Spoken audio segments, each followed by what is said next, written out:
It's real talk with Traci Fant. It's real talk with Traci Fant.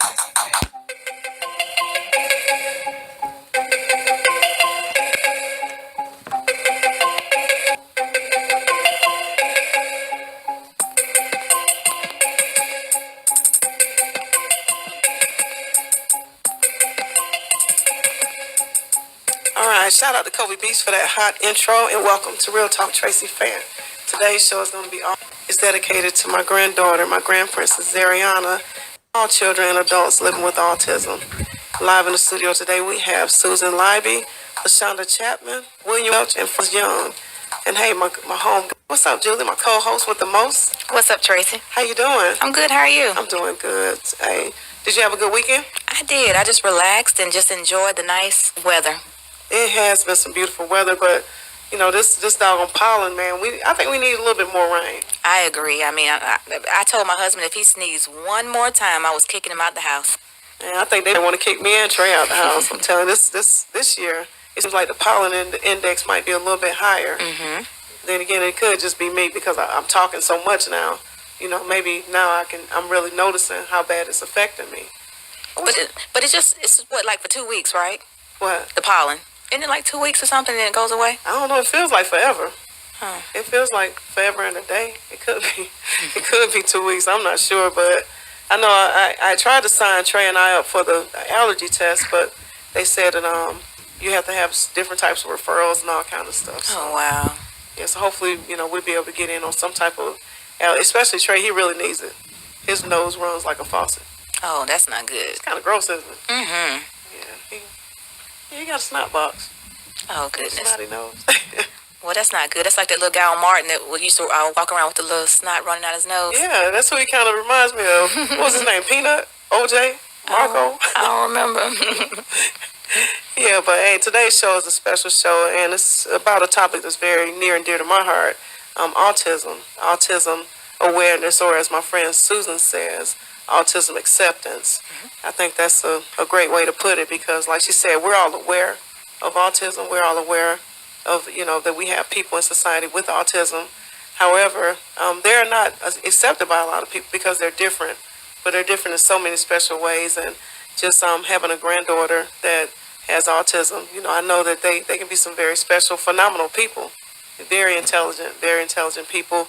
And they just learn a little bit differently. But at the end of the day, they can all teach us something. We just have to be willing to open up our hearts and our minds and learn from them. I agree. So you ready? I'm ready. To start the show? Mm-hmm. All right. Without further ado, let's start the show.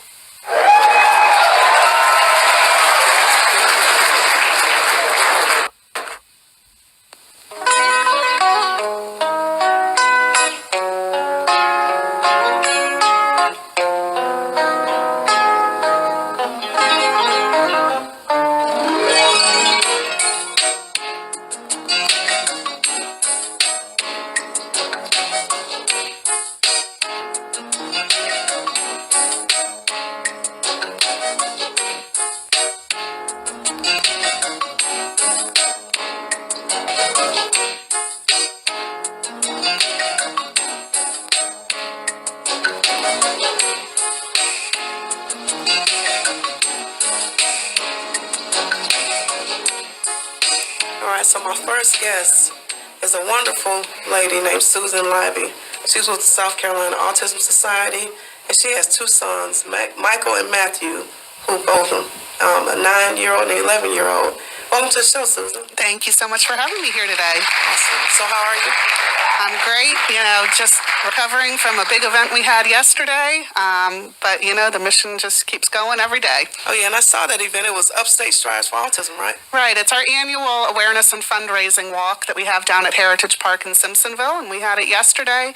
Great turnout, great entertainment, and hopefully everybody who came left happy and a little more aware. That's great. That's what I was going to ask you. Do you think that the message is clear? Do you think that people walked away more aware, or? I sure hope so. I think each day and each week, people learn a little bit more about autism. 20 years ago, people didn't really know. And, even when my older son was diagnosed, about 7 years ago now, we knew a little bit about it, but until we were affected, we didn't know tales of autism. We didn't know how it would affect our son. Everybody's seen the movie Rain Man, and that's what their perception of autism is. That's not autism. Autism is a spectrum, and it can affect people so differently, from very mildly to very profoundly. So there's just so much to learn, to not only, as you talked about, be aware, but also accept these individuals as contributing members of society. So tell us, how was your son first diagnosed? Like, how did you know something was different or something was... We first noticed that he had speech delays. He wasn't speaking like his peers were. So we first took him in for that. He started speech therapy.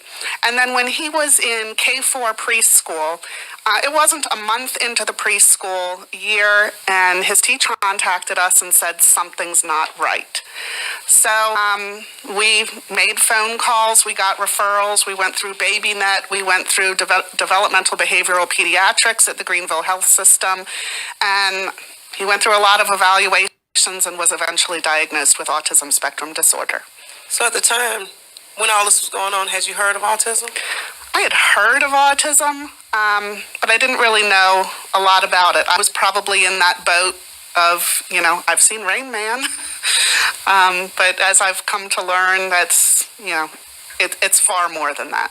That's funny that you mentioned that, because that's what a lot of people compare it to. In fact, that's what I used to compare autism to, because that's the only thing I had to actually, that's the only visual that I had of a person with autism. Right. Rain Man. And at the time when I saw the movie, I had no idea that autism was what he, suffered from.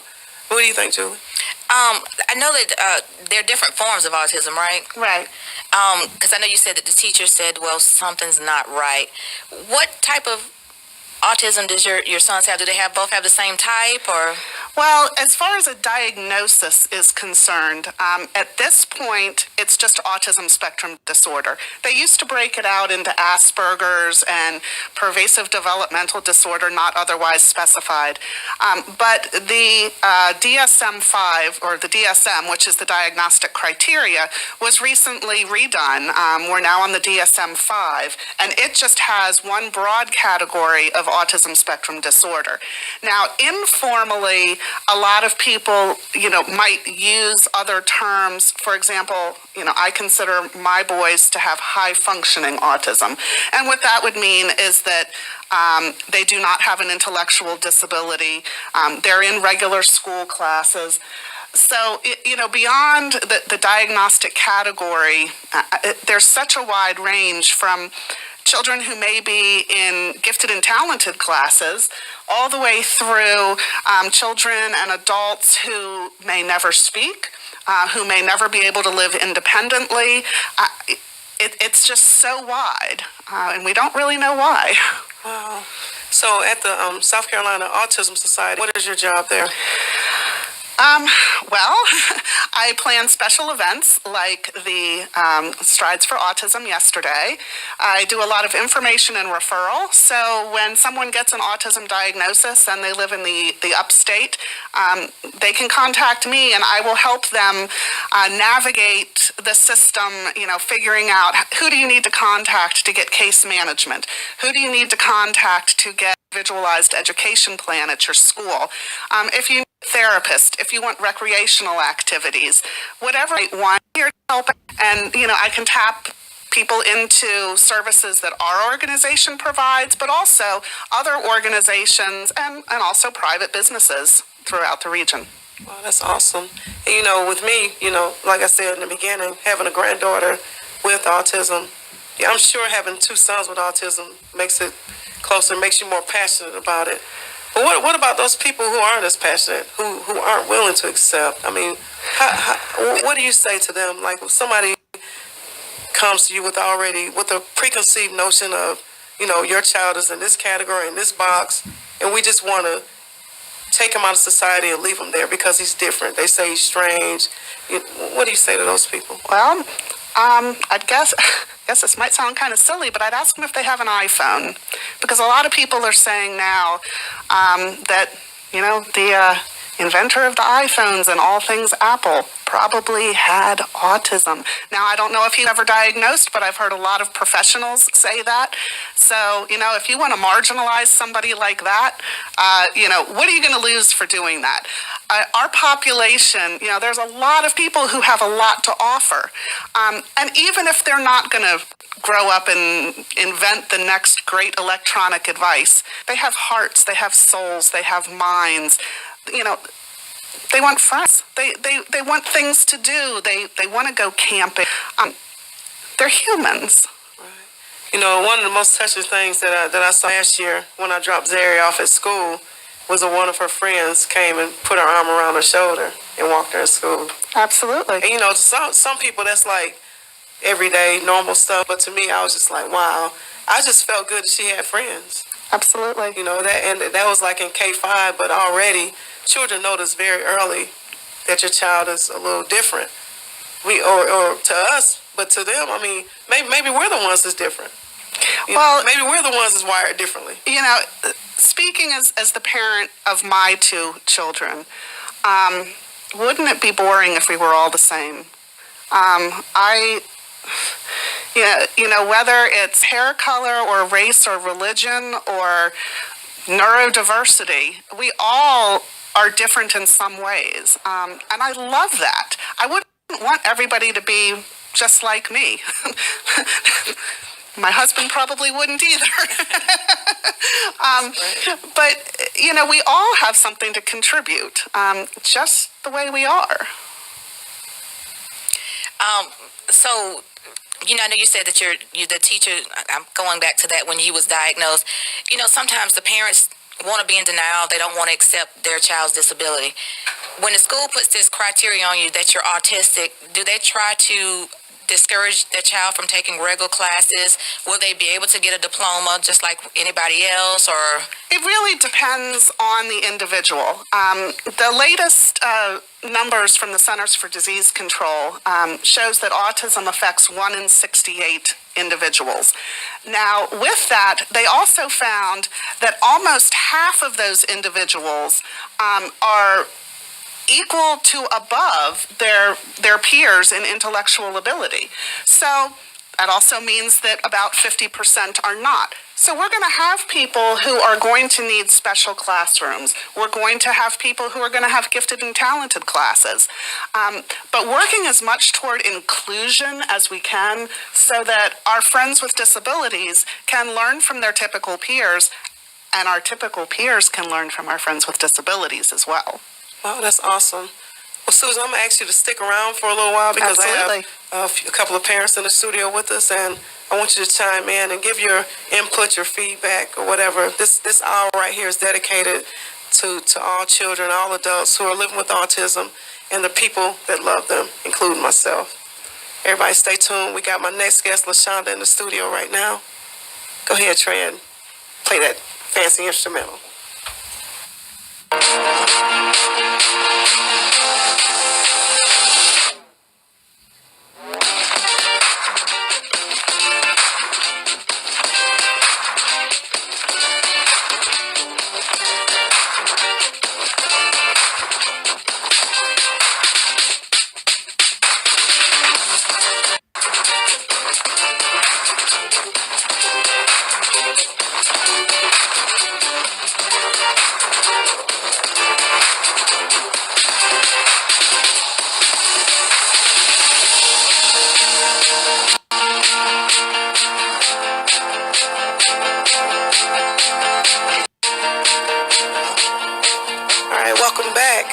Welcome back. Live in the studio right now, we have Miss LaShonda Chapman, and she's mom to Elijah. He's 5 years old, and he also has autism. What's up, LaShonda? What's up, Tracy? Thank you for having me. Hey, thank you for coming to the show. So, tell us about Elijah.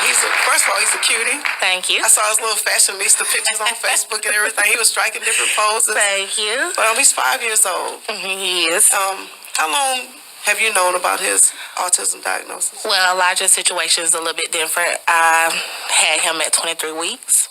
So he has a lot of disabilities. He has visual disability. He has delayed disability. The autism go hand in hand with the legal being legally blind. Elijah does not interact with other kids. Elijah does not talk.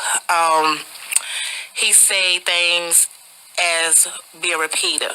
If I say something that he, like a keyword, cookies, he's going to say cookies. Now, I want some cookies.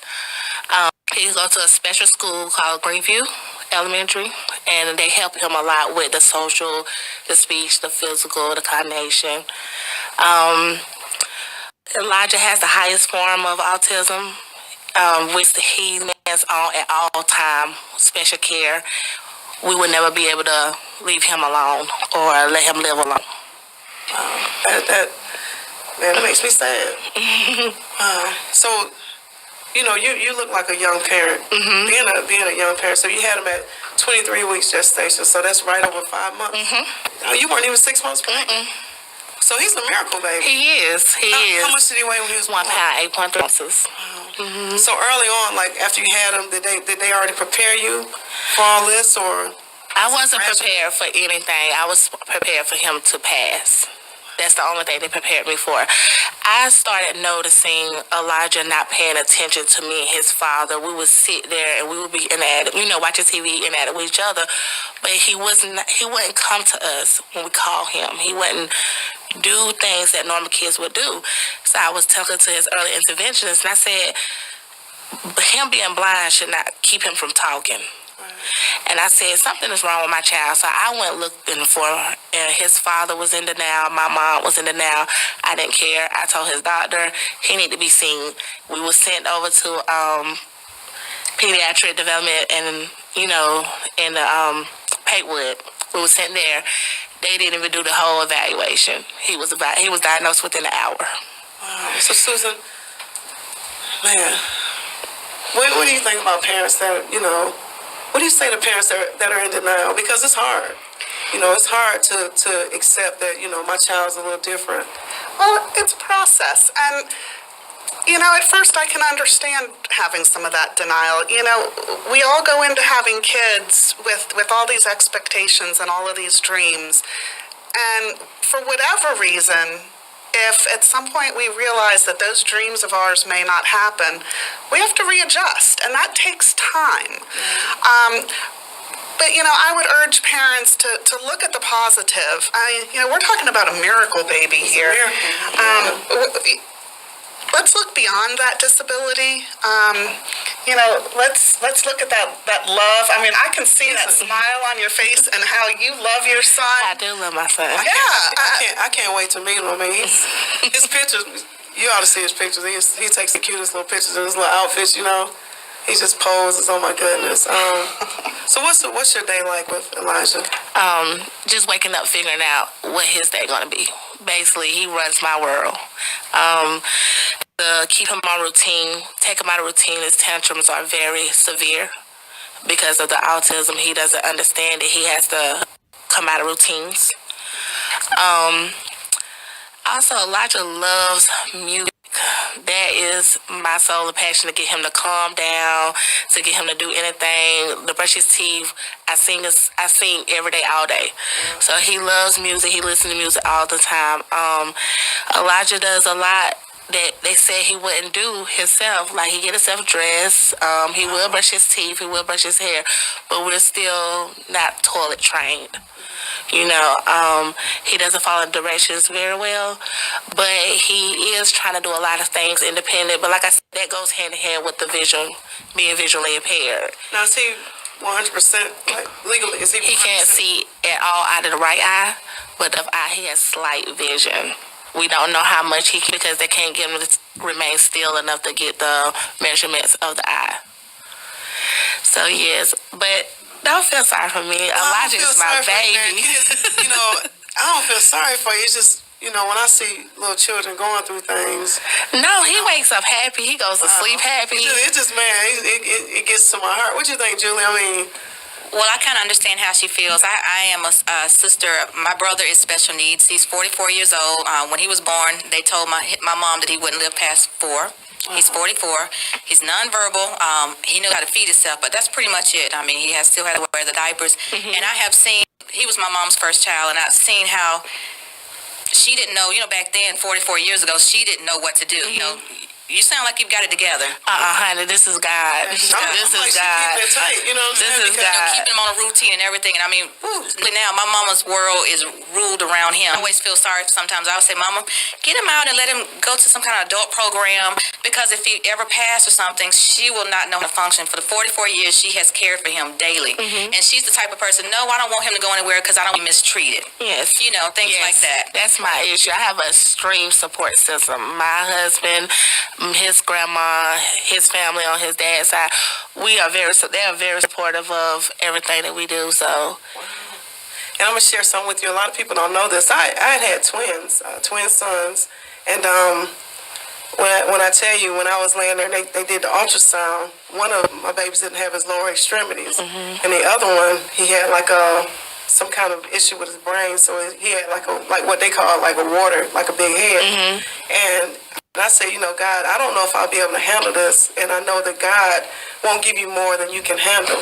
And throughout my pregnancy, the babies died, and I knew that I just did. I don't know, because of the person that I am, and I was so young at the time. I felt like that was going to be a lot. I was preparing myself for it, to have two special need, identical twins, with all this stuff going on. I was going to different classes and everything, but when God took them from me, I knew that, I just wasn't that special parent. I just felt like it takes a special parent. It takes special people to raise, children with special needs. And so, to you and Susan and all the other parents out there, wow.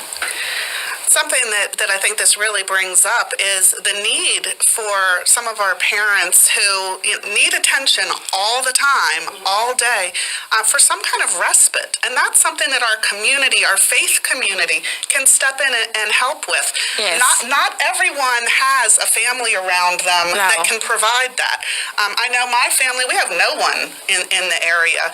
And there's a lot of people who, whether it's geographical or maybe there's some kind of family issues or someone not accepting the disability, they need us as a community to come out and lend a hand and develop some respite programs so that parents like LaShonda can get a break. Yes. And yes. Even at church, to be able to go into your service on Sunday morning. He can't go to daycare at the Right, church because they're not covered. 1 hour break. And see, my phone is blowing up. So someone asked, they said they know when he was born, you got a lot of help from people. Of course, people come in. You have early intervention baby net. They did come in. Even from the community. But now, how soon did that stop? And has it stopped? At baby net, they stopped at the age of 3, and they wanted me to take him to the school for the deaf and blind, and I couldn't because of the severity of the autism. We hadn't had the diagnosis just yet. As she was stating, they do direct us to Susan, but haven't received anything else. No notice, nothing. I just received a letter that I'm on a PDD waiver list, correct? And I'm like 1,000 and something, but they said the list moved very fast, and it's between 18 months and 16 months, but I haven't received anything else from it. I was supposed to have like a sponsor parent that was supposed to reach out to me. We were supposed to do things together. I could never, this is my experience. That's my experience. Well, what she's talking about, the PDD waiver is to provide applied behavior analysis therapy for children with autism. And this is a Medicaid waiver program that she's talking about that would provide these services. Unfortunately, our legislature only provides that amount of money to pay for this service. So we've got waiting lists. And children like yours have to wait when they need these services now. Talk to your legislators. Try to get more money for these programs. Yes. We hope for our kids, and YBA services or social skills therapy or occupational therapy, speech therapy. We need help, and insurance doesn't always cover it. No, it doesn't. And I mean, it just Elijah not interact with other kids. That's the issue I'm having. So he's the only child, but whenever with the kids, he does not really react to them. How do they treat him though? The other kids? Yeah, they love him because some kids don't understand. My family members, we have prepped all our family members of the situation, not the be nervous around him. Elijah is a very playful child, but he does not interact with kids. It's more of adults he's more prone to because it's only adults in the home. Another thing is Elijah, he learns from kids. He don't interact from them, but he learns from them. Like he toilets at school, but he won't toilet at home. Oh, wow. That's right. Inclusion is so important in our education system. So at school, he's potty trained. Yeah, He wrong for that. Yeah, he is. And you'd be like, Mom, could you take Yes, care he of this is. for me? He would do it with his father, but he would not do it with me at all. He would not go to the And, toilet. like LaShonda mentioned, the kids love her child. And most kids love my boys. My boys have both been targeted. Bullying, Yes. harassment. I know bullying is a passion of yours, Traci. My boys have been targets. Thankfully, my son's middle school, as soon as they found out, boy, they were on that and handled it so well. But our kids are different, and they get picked on, and there's repercussions to that. Depression, additional anxiety. They don't deserve that. They're just kids. A lot of kids with autism have very high anxiety. Yes. That's one thing Yes. I've been learning. Like I said, they just gave us a packet, basically. And Zairi's mom gave me one, and everybody got a packet. And I'm like, okay, what does it all mean? I'm Right. trying to read these 30, 40 pages of Because it's so broad. yeah, and it's like, they say, well, from a scale to this, she ranks this from this, and so I told Zairi's grandmother and her mom, that her other grandmother and mom, that I was going to introduce them to you, so maybe you could walk all of us through it. Absolutely. Because it's brand new to us. Absolutely. Like I said, she's 6 years old, and we just got her diagnosis like this year. Wow. So, yeah, thanks to the school system. Yeah. And something else that's great that's going on in this area is the YMCA of Greenville is putting on what we call Spectrum Sundays. And once a month, families affected by autism get together for social and recreational activities down at the Adams Mill Y or down the street from there at the Hollingsworth Center. We can learn from each other. Our children can play or be themselves. And if autism happens, it happens. And Yes. nobody gives you Yes. those funny looks. Yes. The siblings can interact with other siblings who are affected. And actually, one of these is going on right now. That's where my husband and my boys are right now. And, contact the YMCA of Greenville down at the Adams Mill Program Center. Greg McKee is doing great things down there for folks That affected probably by need to be autism. something they tell us when they diagnose us. And that's what I was going to say. Maybe you guys can connect on Facebook. Absolutely. Yeah. I would love that. That's my new friend. That's awesome. Yeah, Susan can help all of us, man. I'm going to Yes. reach out to her. I'm going to get on her nerves. I don't care. I'm just going to tell her right now. But hey, LaShonda, thank you so much You're for being welcome. on Real Talk with Traci Fant. On this show, we give shout-outs. Susan, I'm going to let you give your shout-outs at the end of the show. But LaShonda, go ahead with those shout-outs. I'd like to give a shout out to God first off. Thank you, Traci, for the opportunity. I want to thank all my family and my supporters that are listening right now, listening to his story. Elijah's a strong boy, and we're going to get through this together. I mean, that's my life. I don't know how other people feel about their kids, but that's my life. And we're going to get through this together.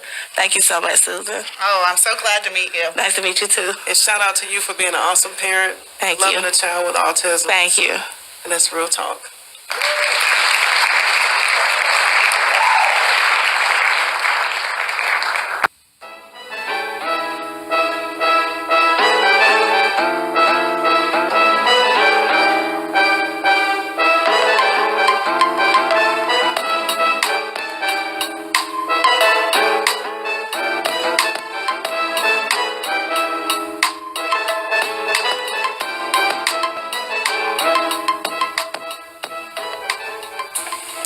Need your lawn maintained, home or business cleaned? How about handyman service? Fantastic Pressure Cleaning and Lawn Care is the company to call.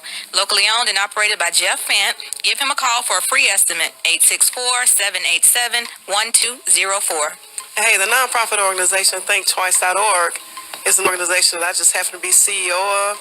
But we do a lot in the community to change, to create positive change. Anything from bullying, teen dating abuse, violence in the community, even civil rights, and anything that's going to positively affect and help our people in our community. ThinkTwice.org. We're consistently, we're always trying to do things to promote unity, to promote togetherness, and to promote a positive community and a positive platform for those in the community that are doing great things. So I don't of the Real Talk with Traci Fant show. And my next guest is William Welch. We're going to have him on in 1 minute. Mr. William Welch.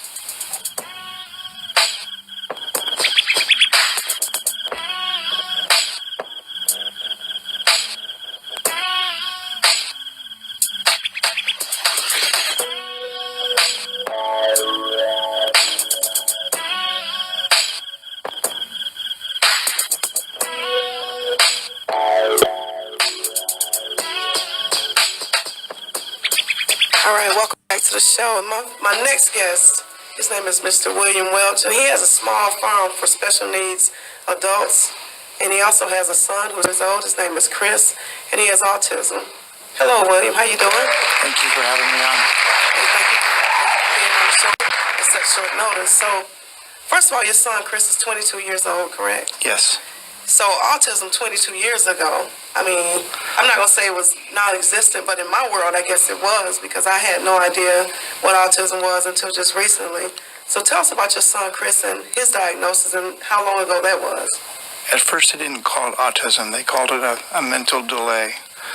Your child's mentally delayed. That's what they said. And that's a wide spectrum, and everything from brain damage to there's nothing there. So when you heard that as a parent, it kind of puts you in a really weird spot, because there was really nowhere to turn to. And as Susan said, the DMI-5 we have now, but the DMIs we used to have, when you read that, the part of that about what that is that talks about, you thought, well, okay, now this makes no sense. You go to the doctor and he says, well, we'll just keep doing tests. And they did tests at the yin-yang, and they never found an answer. It was always inconclusive. So for the first 5-6 years of his life, we walked around not knowing what to do, where to go, who to talk to. And we actually changed. We moved from California to Nevada to here to try to find services for Chris. And we found a private Christian school here in Greenville that we moved Chris to, because we couldn't get anything we wanted in California. Wow. So basically, for the first 6-7 years of his life, he was a human guinea pig. Basically, yes. Wow. And so what happened to change that? Once we got here, BabyNet took over, which is a state-run program, and they helped push us in directions. We had to go to the Greenwood Genetics Center, and they did some more testing on him, and they came back and said that it appears, and that's a magic word, it appears he has autism. In the old days, you had 3 kinds of autism. There was Asperger's, or high functioning, and low functioning. And Chris was considered low functioning. He has about 20 words. It took forever to potty train, as everybody was talking about. The things that most parents see happening with the first 5 years, it takes 10 for us. So Susan, have you had the opportunity to meet Chris, or have you met William before? I don't know if I've met Chris, but I've met Bill many times. We are involved in a lot of the same organizations and partnerships to try to advance the community for people with disabilities. So tell us about your farm. Well, we started about 10 years ago. We have 12 acres out in South Greenville County. And the doctor that we talked to said for Chris we needed to have him to have fresh, good food that wasn't chemically altered or used a lot of pesticides, that kind of stuff. And to give him a spot, because when we lived in town, when he'd have a meltdown, we'd have the sheriff at the house. And when he's screaming for no reason because he's not getting to watch Scooby-Doo on TV, and it sounds like someone's beating him with a baseball bat. Next thing you know, 3 sheriffs show up in the driveway. So we moved out into the country, and now when he has a meltdown, the neighbors come out and they look across the street and say, yep, he's having fun over there, and they go back to work. So that was the big thing, was to keep us safe for him and to keep us from getting in trouble, because when you have numerous police reports coming into your house, it's not a good-looking thing, because you get a case file built up. And even though you've done nothing wrong, it's still not something you want to have a paper trail of. Well, Susan, you know about those meltdowns, because I remember at the bullying event I did Michael had a meltdown, didn't he? I think towards the end, like outside. You know, it kind of gets to the point where they just kind of all meld together, and Yeah, who knows? You told me, you're like, just, he'll be over it in a minute. But, you know, Bill brings up something very important about our first responders. You know, I know it's been in the media a lot about our first responders interacting with individuals with autism. We're trying to do something about that at the South Carolina Autism Society. We're bringing in some national experts in May to do 3 trainings for first responders across the state to help them be more aware of autism and how they can interact with individuals with autism when they encounter them in an emergency situation. The one here in Greenville is going to take place on May the 20th at Greenville Tech, and we've gotten great feedback so far from City of Greenville, Greenville Sheriff's Office, and City of Simpsonville. We really encourage the first responders, police, fire, learn more about autism, you know, learn how to recognize these situations and help us de-escalate a situation. Also, families in a lot of jurisdictions now, including the City of Greenville, can contact their police department and register that they have an individual with autism or another disability in their house. So when that 911 call comes, it's automatically flagged that there is someone at this house with autism. And, you know, that can minimize the situations like Bill has had to deal with.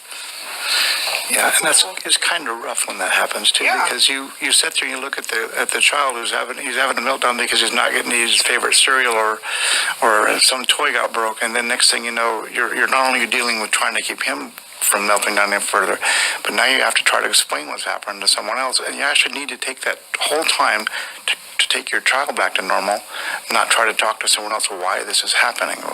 You can't do both. Right. And Julie, does this kind of remind you, hearing about him talk about his son, does it remind you of your brother and what your mom? Yes, I mean, right now my brother, he just yells out for no reason sometimes, and I think sometimes it's a medication because he has seizures. But I mean, he will just scream at the top of his lungs. So if I'm on the phone with mom, I know what it is. But if she's on the phone trying to conduct business to somebody else, they're like, okay, what's going on? I mean, because he screams to the top of his lungs, just for no reason sometimes. So. And that's the thing, you know, people don't know the difficulties that parents and caregivers go through. And with this, it seems like a never-ending battle as far as like, even with mental illness, mental health issues and different things like that. Well, I like to remember, too, that as hard as it is for parents and caregivers, think about that individual with the disability who doesn't have the words to communicate what's bothering them, and all they have that they can do is to throw a tantrum or yell and scream. You know, imagine if something horrible was happening to you and you had no way to communicate it to someone. Wow. So William or Bill? That's fine. Okay. So how can someone get involved? Like if they want to bring their loved one to the farm, is there an age requirement? Right now we're accepting applications. We try to take them after they get out of the high school system. The reason we're doing that, I heard earlier that they have some respite programs. Well, the school is a respite program for these kids, for the parents. They don't want to be called that, but that's actually what it is. It gives the parents a chance to go to the doctor, go get groceries without bringing their charge with them. Once they turn 18 to 21, depending on where they're at, what school district, they're home. And right now I can tell you of 2 or 3 young men who are 30 years old who sit at home from 8 to 5, Monday through Friday, while their parents are at work. Wow. And there's nothing for them to do besides play a game. Right. So it's not that there's not programs available, but the waiting list is so long. And we just got a lot of funding in to help lower it down, but 2 years ago, this was over 3,500 people in South Carolina. We're down to about 2,000 now, but there's still 2,000 kids that don't have a spot to go right now. And like LaShonda said, a lot of parents don't know about the resources either. So is there like a resource center or any type of thing online that parents can visit that will give them the different types of resources, such as your farm or the thing that you mentioned about the YMCA? Or what I would suggest is they can contact the South Carolina Autism Society. We have a website, which is scautism.org, where you can call our main office in Columbia at 803-750-698. And then, like I said, I'm here in the upstate, and part of my My job is to help connect parents to programs like Bill's, to these waiting lists, to case management, contact. And, we will do everything we can to share with them what resources are available. We can't speed up any waiting lists, but, we are here to help. Okay, it's called, the Bill's Farm is called the Broken Wing Farm, Planting Potential, Growing Hope in Autism. And where's this farm located? We're in South Greenville County, real close to the Twin Chimneys landfill down off Highway 25. Okay, and if anyone wants more information from you, They can give us a call at 864-275-8801, or they can go to the website, brokenwingfarm.com. Email is brokenwingfarmsc@gmail.com. And we do Tuesday, Wednesday, Thursday, but to have an appointment. We have to have a caregiver, a provider for the kids, for the people who are there. So we don't want to have too many people show up with not enough help. So they have to sign up for the program. And right now we're looking at Thursdays. okay. And Bill, I want to ask you a question. I'm a country girl. That's where I was born and raised on a farm. Do you accept volunteers? I don't mind coming out and shoveling a little manure. I love volunteers. I don't mind getting my hands dirty. Maybe I can talk Tracy into helping me, but she's a city girl, so she might not help. But I would like to volunteer. Me and my son come out and do some farm work if possible. The only problem we have with volunteers is because we're dealing with these special needs kind of individuals, we want to get them SLED background checked because we want to make sure we don't put these kids in a spot where we don't want them. They're already in a very vulnerable spot now. We want to make sure we don't do anything more to hurt them. So we would be more than happy to help you walk through that system. And we can get the SLED checks done for about $7 because we're a nonprofit. Okay. Versus $25 for everybody else. So that's a good deal. Okay. Wow, that's awesome. And again, you guys, that's the Broken Wing Farm, Planting Potential, Growing Hope in Autism. And to get involved, if you want more information, go to www.brokenwingfarm.com. And also they can email you. Yes, ma'am. Call you direct at 864-275-8801. And Bill, on this show, we give shout-outs. Well, I want to thank you guys for standing up because this month is autism awareness, or as we call it, acceptance, because we're already aware of it.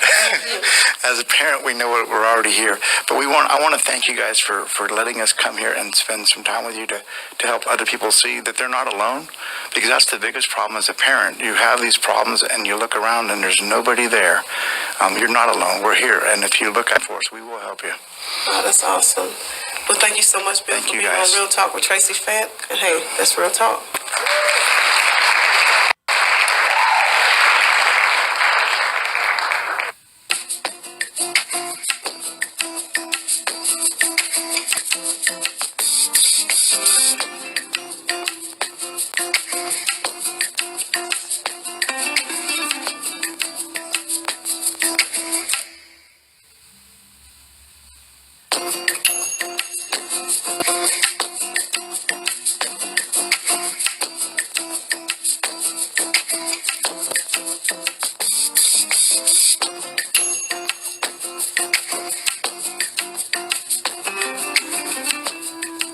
We're back. Hey, my next guest, Princess Young, and she has a son whose name is also Elijah. He's 6 years old and he's autistic. And welcome to the show, Francis. Thank you for having me. Thank you for being here. So, tell us about Elijah. Oh my God. Elijah is my world. Elijah taught me to be humble. Elijah taught me to see things in a different set of eyes.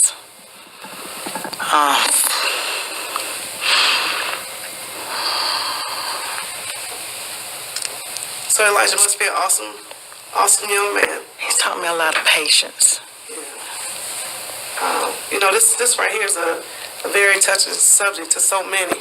I didn't realize how many people are affected by, autism, whether they have children or they're a caregiver, they have a family member, or even, kids in school. But this right here affects everyone in the community, but not in a bad way. We all need to learn, as Bill said and Susan said, how to accept. And so how do you deal with the acceptance aspect when it comes to Elijah? At first, I thought it was going to bother me. I had a lot of people say, your child's not autistic. He's normal. No, you only see him for 30 minutes or a couple of hours of a day. That's not enough time to just really get to know him or see the thing that we see at home. When we made the decision to get him evaluated, actually, with my son, I went into preterm labor at 24 weeks. Triaged, sent home on bed rest. He came early at 36 weeks. Then suffered 911 with acid reflux at 10 weeks. All the who's, whys, and why my son turned into, well, what do I need to do as a... From the time of 18 months, he's done everything as a normal child until it came to about his 24-month, 2-year-old birthday, and I noticed a regression. It's just a standstill, not eating. Eating went from Fig Newtons, dry cereal, none of the orange juices, the apple juice, and come to find out that had a lot to do with the acid reflux. I remember you talked earlier, Miss Susan, about the temper tantrums. The temper tantrums led into because he couldn't express himself. So I brought it to my pediatrician's attention, who led me to DHEC. And then we did the Playworks and BabyNet, and we had Julie Lancaster come out twice a week and do the hands-on with him. She referred me to Spartanburg Regional for the speech therapy and occupational therapy. The speech therapy did enough to teach him sign language so that he can express enough to say, eat more, I'm hungry, or I don't feel good. The blessings that I had, and I live in Spartanburg County, District 5, is that we went to River Ridge where we had him evaluated. And at that time, he couldn't even stack blocks. He couldn't talk. So he qualified at that time for pre-K3 and pre-K4 at Welford Academy.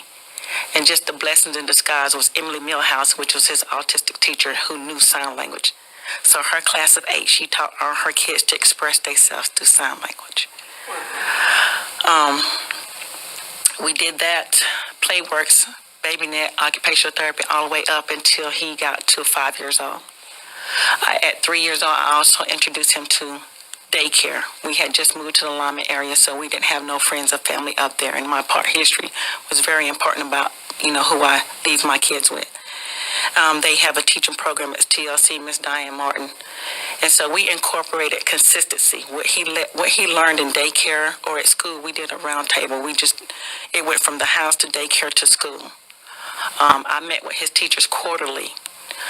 Kenneth Bailey, who's a psychologist in District 5, evaluate him. And at that time, he was supposed to be evaluated at Greenville Hospital, but I didn't want to do that. I didn't want to take him out of his environment because I felt like if to take him somewhere and he'd be evaluated, it would be a little bit different. So he came in and watched him hands-on at his school and evaluated him. But we didn't do that at 2 years old because I felt as a parent, I need to do my mother interventions first. What I need to do for mine first to get him where he needs to be. So when it came to him going to K5, at that time, we had to put a title. Because I didn't want to put a title and then it was stuck and he couldn't take it away. So my main concerns was, will he be able to get a degree? Will he be able to function in society? Will he be able to go on to college? Will he be able to live as closest to normal as what considers normal under the umbrella of normalcy? Basically, we did that. I had to leave corporate, went a year without working. I never put money or job or anything before my kids.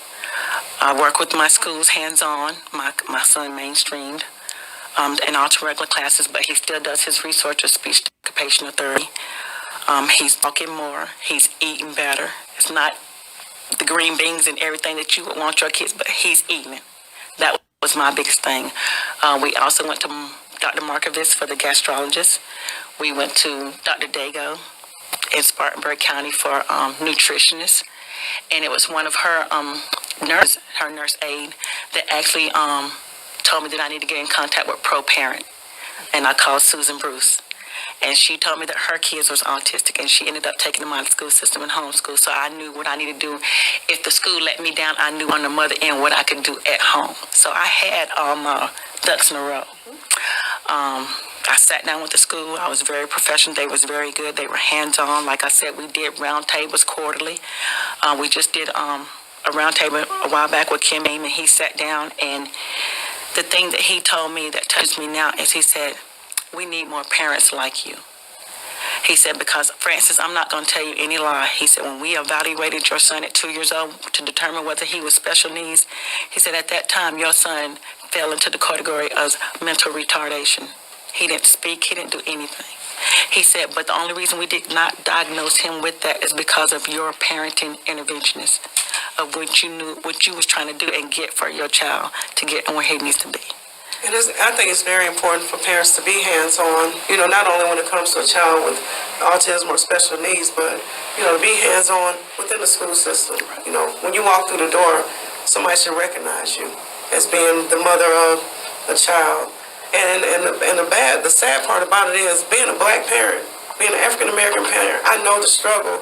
When you walk through the door, they already categorize you as a parent who really doesn't care what's going on with your child. I've seen it happen. Just working in the system with other parents, teaching them how to present themselves.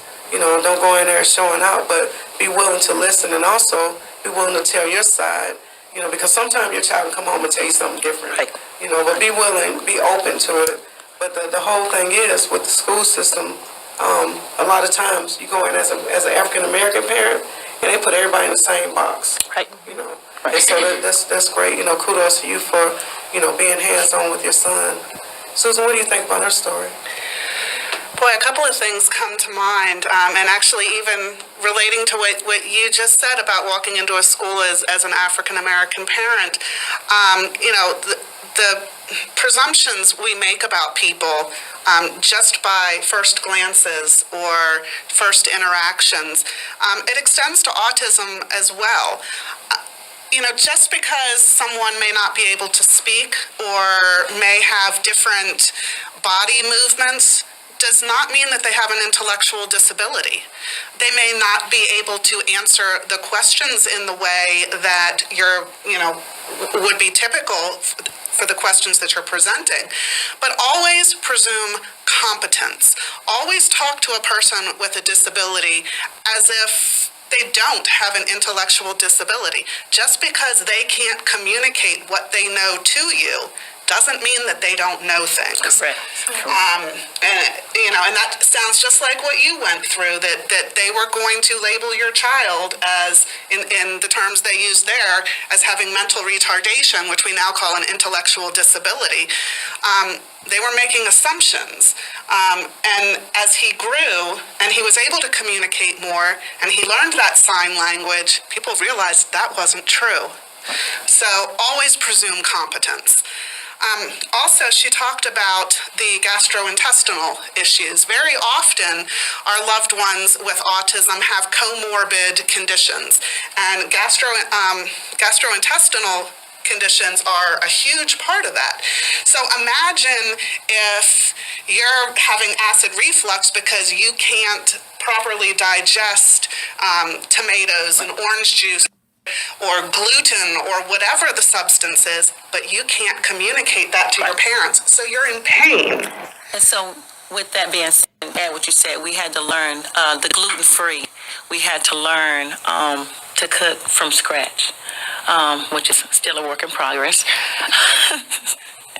We had to learn that, but I also had to, even at school when they have pancake day, don't feed herb. Because if you see me in the class dojo, we have the power tool that keeps up with everything that he does in school, whether he has a red day or green day. And if you're telling me after lunch, Elijah's having a bad day, what do you eat for lunch? You feeding him syrup, don't give him syrup, let him eat blueberries. And so they do now with his class, and his teachers are real good hands-on. They do the ice cream treats. Don't give him ice cream treat until he tastes something different on his tray. Let him be more independent. Just allow him to be that person. And the thing that touched me the most in the class is they teach them, I'm going to go off the record on this, about kids are taught behaviors by parents as they get older. And with that being said, in his class, it was a class of 20 kids. And the teacher said Elijah had a and she was already doing something till she couldn't get to him. But she said by the time she turned around in his little small group, they were already stimulating him. Elijah, it's okay. Calm down, Elijah. And it brought tears to my eyes because my biggest thing was, will other kids accept my son? And she said, we teach our kids that everybody's in here is different and everybody has a challenge, and we treat everybody with the same respect. That's all I need to hear.